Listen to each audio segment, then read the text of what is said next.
America's North Woods border region. Within this land of 10,000 lakes and miles of dense timber, a hideous creature is believed to lurk. The North Woods is probably one of the last frontiers in America. There's still a lot of places in this area that hasn't been set foot by man.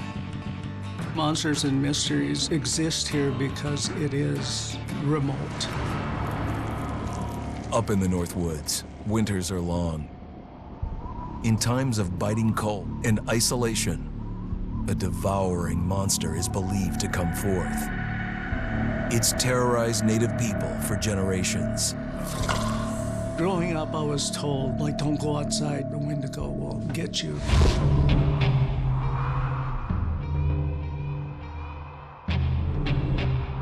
Among the traditions of the northern Algonquin tribes is the Wendigo, a monster that can seize hold of a person to carry out its hunger for human flesh. Many Native Americans fear even talking about this Wendigo, and even the mention of the name will let the Wendigo find out where you are, and it will open you up to be possessed by this Wendigo. The most famous case of a Wendigo possession took place in 1879 in the deep woods outside of Edmonton, Alberta.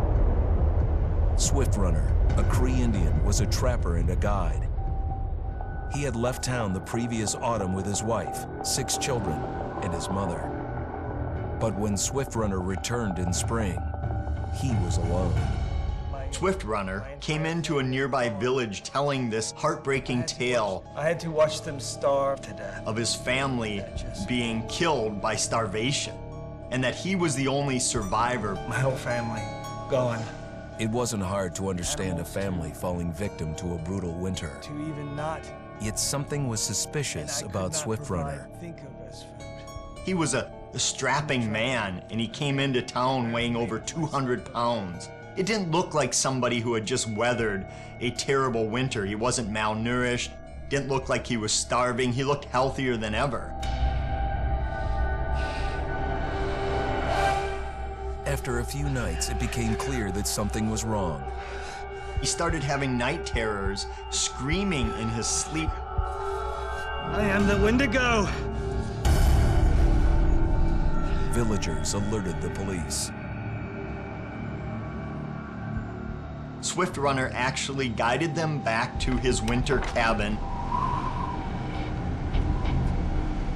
When they got there, that's when they saw the true horror.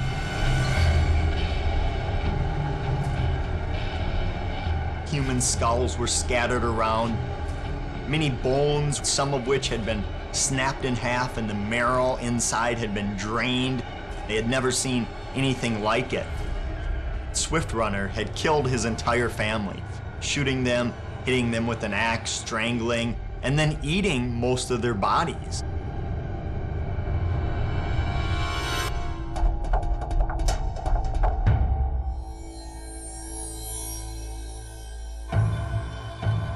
Right up until the moment the noose was on his neck, Swift Runner swore the evil spirit of the Wendigo had possessed him and twisted him into a cannibal killer. When he was on the gallows, Swift Runner himself said, "I am no longer a man.